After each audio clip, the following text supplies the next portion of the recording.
Number one channel के number one show कच्चा चिट्ठा में आप सभी का स्वागत है। आपके साथ मैं हूं सबीना तामंग देशमुख।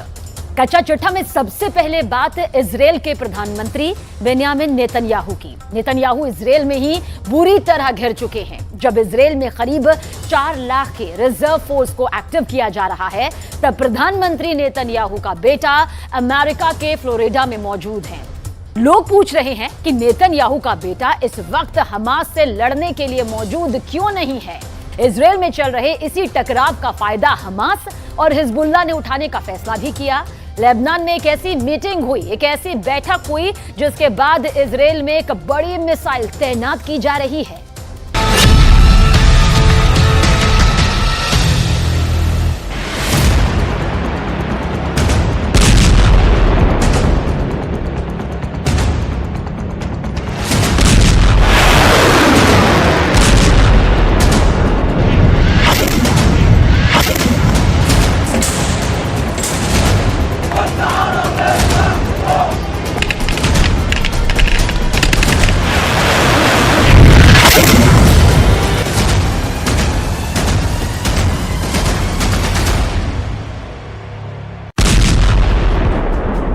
जब गाजा में ताबड़तोड़ बमबारी जारी है, इमारतें ढहाई जा रही हैं, सैकड़ों लोगों की जान रोज जा रही है।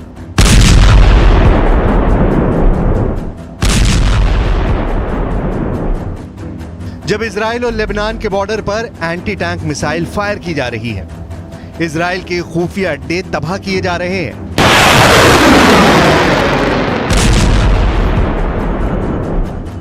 जब अमेरिका से लेकर रूस और ईरान से लेकर तुर्की तक इजराइल पर बहुत बड़े हमले की बात चल रही है।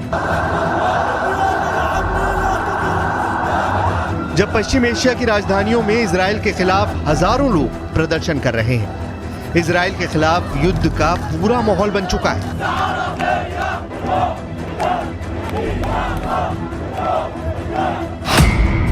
तब इस मीटिंग ने नेतन्याहू को खौफ से भर दिया है। ये 3 लोग हैं।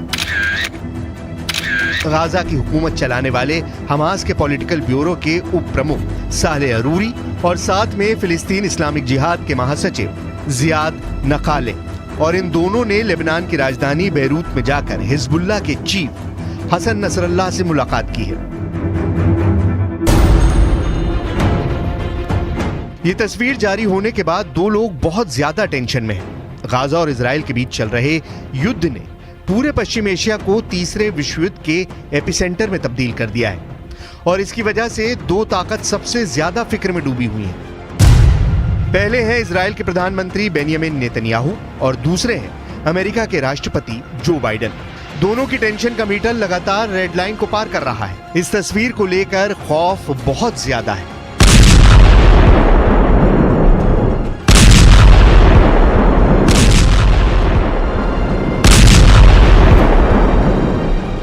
क्योंकि गाजा में हो रही बमबारी के बाद हमास, फिलिस्तीन इस्लामिक जिहाद और हिजबुल्लाह ने ऐलान कर दिया है कि जैसे ही इजराइल की फौज गाजा की जमीन पर कदम रखेगी, वो ऐसा हमला करेंगे जिसकी गूंज अमेरिका तक सुनाई देगी।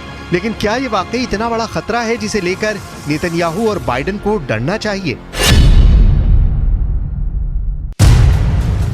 इन तीनों के पीछे कौन है? तो जवाब है कि इन तीनों फोर्स के पीछे ईरान है, जो इनको फंडिंग भी करता है, इनको हथियार भी देता है, इनको ट्रेनिंग भी देता है, और अब इसी ताकत के बल पर वो अमेरिका और इजराइल दोनों को डरा रहे हैं।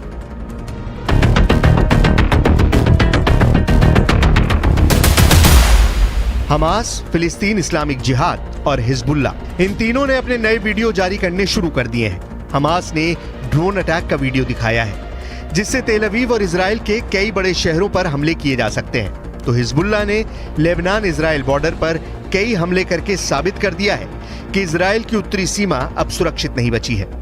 अगर गाजा पर ग्राउंड ऑपरेशन शुरू होने के बाद हमास, फिलिस्तीन और हिजबुल्लाह ने एक साथ इजराइल पर हमला किया, तो इनको एक साथ रोकना इजराइल के लिए बहुत बड़ा चैलेंज बन जाएगा, और तब अमेरिका की मदद लिए बिना हालात ऐसे बन सकते हैं कि ये तीनों फोर्स इजराइल की सेना को रौंद कर आगे बढ़ जाएं। गाजा में हमास के लड़ाकों की तादाद 40 से 50 हजार के करीब है। उत्तर की तरफ लेबनान में मिलिशिया हिजबुल्लाह की तादाद 1 लाख से ज्यादा है। इनके सामने इजराइल में एक्टिव और रिजर्व फोर्स मिलाकर 6 लाख से ज्यादा सैनिक हैं। ये आंकड़े बताते हैं कि इजराइल के पास 4 गुना ताकत है। इजराइल ने अपनी सेना का पूरी तरह से मोबिलाइजेशन कर लिया है, लेकिन यह भी रिपोर्ट सामने आ रही है कि रिजर्व फोर्स की पूरी ट्रेनिंग अभी बाकी है। इसके अलावा इजराइल ये भी चाहता है कि पूरी तरह से हथियारों का स्टॉक तैयार कर लिया जाए ताकि ग्राउंड इन्वेजन के बीच में गोले बारूद की कमी न पड़े।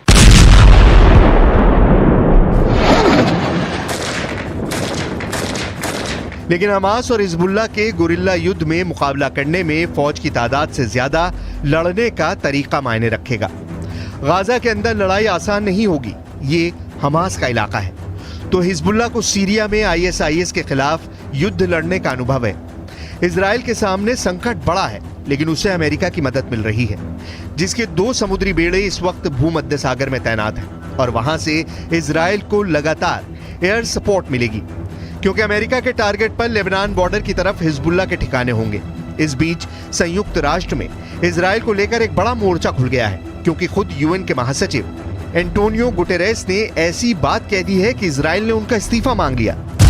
UN के महासचिव एंटोनियो गुटेरेस ने कहा कि यह जानना जरूरी है कि हमास ने हमला अचानक नहीं किया। फिलिस्तीन के लोग 56 वर्षों से घुटन वाले कब्जे का सामना कर रहे हैं। फिलिस्तीन के लोगों ने अपनी जमीन पर लगातार कब्जा देखा है, हिंसा देखी है, आर्थिक बर्बादी देखी है, अपने घरों को ढहाए जाते देखा है। इस विवाद के राजनीतिक समाधान की उम्मीद खत्म होती जा रही है। फिलिस्तीन के लोगों की शिकायतें हमास के हमलों को सही नहीं ठहरा सकती, लेकिन इसके बदले में फिलिस्तीनी लोगों को सामूहिक सजा देना भी सही नहीं। Think that the Secretary General must resign, because from now on, every day that he is here in this building, unless he apologizes immediately, today we called him to apologize, there is no justification to the existence of this building. This building was established to prevent atrocities. How can the Secretary General, with his words, justify in any way the terrible atrocities that happened to our civilians, innocent civilians? Israel और Hamas की टक्कर में इस वक्त दोनों तरफ के लोग हिंसा झेल रहे हैं। किसका रॉकेट और किसका बम किसे टारगेट बना रहा है, इसकी फिक्र ना हमास को है और ना ही इजराइल की सेना को।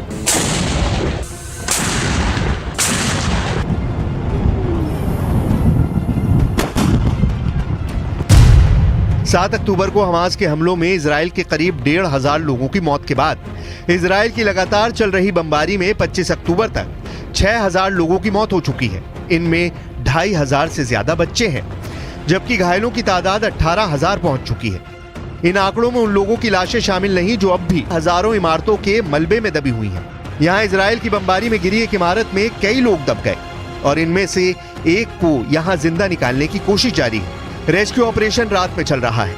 यहाँ बिजली नहीं है, टॉर्च की मदद से लोगों की जान बचाई जा रही है। यहाँ फंसे एक शख्स को बचाते वक्त उसे बताया जा रहा है कि उसका परिवार निकाल लिया गया है ताकि वो हौसला न खोए।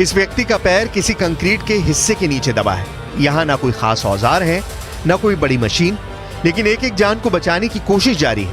पूरी दुनिया में इजराइल से कहा जा रहा है कि वो बमबारी रोक दे, लेकिन इजराइल ने तय कर लिया है कि जब तक गाजा से हमास का सफाया नहीं हो जाता, उसकी बमबारी जारी रहेगी।